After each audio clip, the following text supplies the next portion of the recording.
What is up, YouTubers? Today, we're going to talk about the Civivi Pintail. This particular model is in Damascus, but it looks as though the standard is going to be in S35VN, so that's a great thing. I have, in fact, utilized the Civivi Elementum in S35VN, and it held a great edge for an entire month, no problems at all, so they did a really good job. This particular knife cost me about 84 bucks.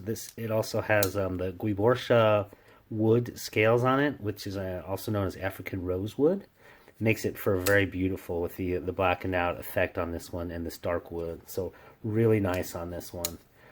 It's a 3-inch blade, extremely fidget friendly, and it has a beautiful hollow grind on it. Also, this being a little bit taller of a blade there, you end up with an even better cutter, really, than I think the Elementum, from my experience on this one. This particular one I measured was 2.8 ounces, and they fortunately also used a very nice thin 0.10 inch stock for that blade. So this is beautiful. I don't know about the other ones in my Carta, but this particular blade is just gorgeous. As far as comparisons go, let's go ahead and maybe price-wise and function. I think similar ones that I have would be the Ace Iona, which has the M390 blade. That was kind of in a similar price range. That was like about $100. And then also another one from the Civivi family. This one doesn't have the greatest detent, would be the Civivi Hooligan. If you take a look at those blade shapes, definitely kind of very similar. They have that kind of rhinoceros looking shape there. So those would be kind of two samples, comparable blades that I think really come into play here. So as far as the, actually let me show a second set that I did want to talk about later, but I'm also going to show it now because the question is going to come up, is what about it against the Elementum? And I do have a couple other Elementums, and a few in fact, kind of sandwiched between those. You'll notice that it is very similar, that 3-inch blade length right there with the hollow ground. You can see some of the elements, but of course some of the obvious things that you're missing that on the Elementum, the thumb studs up there, and a few other things that we'll talk about. In fact, we'll get to that towards the end. In terms of some of the pros, this one, as I mentioned, was extremely fidget friendly. So not only does it have, with those studs, the great front side flip, but you also have the back side, which just works great. The detent is marvelous on this thing. You have your typical flipper, marvelous. The detent is just, out of this world good. I mean, I'm just going to move my left hand in. I'm not the greatest left-handed, but just my left hand I put it in was just automatically. It worked perfectly with the backside, the Spidey flick there. So really love that. This is obviously beautifully done. They've actually, unlike the Elementums, they've had the opportunity to, even though it is a little bit wider scale, they have some of the chamfering on here, which makes for great comfort in the hand. I will say it doesn't fit a full 4 fingers for a medium-large hand. You end up with about 3.5, so I might actually end up taking advantage of that lanyard loop in the back there. And I actually do love this lanyard loop compared to the Elementum by a large margin. Super slicey blade. It has that upper swedge there, that release swedge, but it doesn't really need it. This thing's so thin and marvelous. I don't know exactly what steels they use in their Damascus, but I think it's probably their 9CR18 MOV, if it's similar to the other ones. And it was fine. It may not be as preferable as the S35EN, but for my part, it did fine. I went through a lot of boxes. It did notice that I kind of had to strop it after a fair bit of that, but no problem, it stopped up nicely. The other great thing about this, one of the pros, is not only do you have the deep carry pocket clip for the first time, and you also have it serving left-handers, so that'll really make the lefties happier. They did skeletonize the liners. I don't know if it'll show in there. Possibly. Well, I guess we'll find out in the video production, but it is quite skeletonized, so that really reduces the weight of it. Again, 2.8 ounces. The fit and finish is amazing on this thing for a sub-$100 knife. If you actually take a look at this, you'll notice you don't have your typical top pin with the flipper there. They've actually put the stop pins internal, which is usually reserved for much more expensive knives. Like the weak height fin, hinderers, things like that, where there will be the internal stop pins.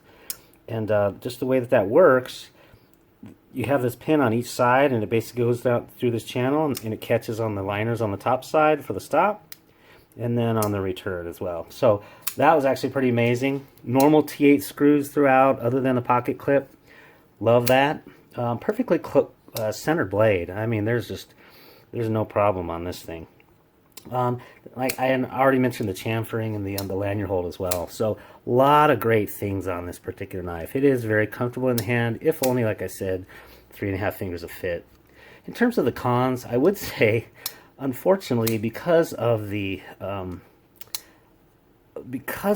studs, which are nice and it gives you that extra fidget, you also have a little bit less cutting path, and that I did actually notice when I was cutting through some boxes, because it's not like you necessarily go through boxes with your hands straight down like this. A lot of times you'll go, in a cut down fashion like that. And then I did run into a few scenarios where these thumb studs got in the way, so you lose a little bit of that. But to get the fidget friendliness and deployment, I'll take it any day.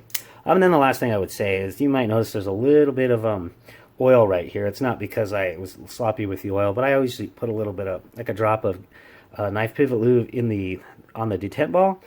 And the detent ball track is actually going to be outside, and I can even see this starting to form as I flipped it a lot.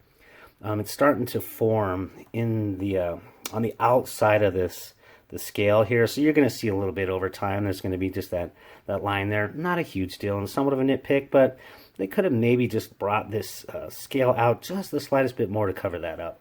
But otherwise, no grandstanding, typical beautiful from Civivi and Wii, where they didn't really put, we know their products by this point in time.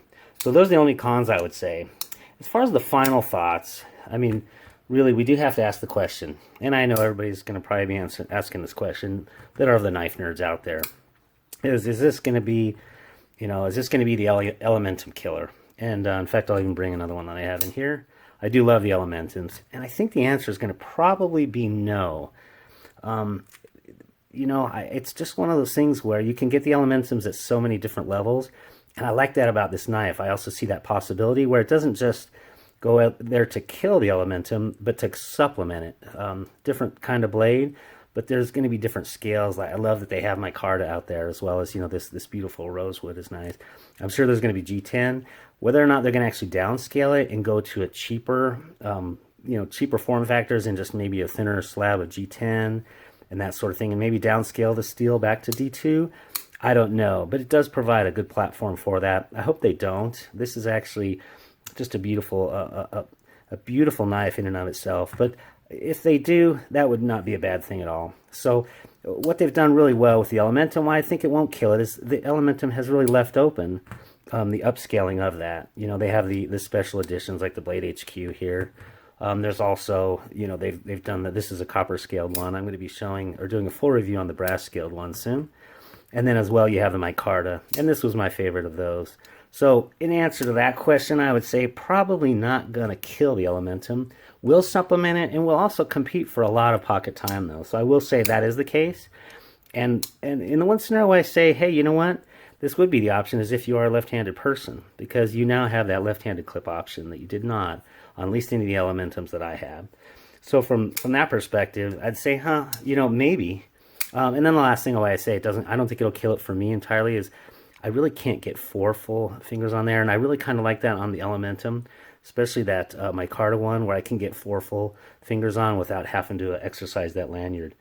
So on the whole, is this a good value for my $84? Absolutely.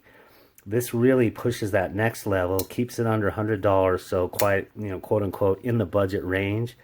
But boy, this one's going to be successful, and evidence of this has already been shown in terms of the sales. We've already seen some outages for various models of these. Hope you did enjoy this review. I know it's a little bit longer than normal. This is more than my typical snap review, but there's a lot to say about this knife, and really the way that they've advanced the Civivi platform, but keeping that price under there. So if you did enjoy it, go ahead and hit a like and subscribe, smash that thumbs up button, and I appreciate your time. Have a good day.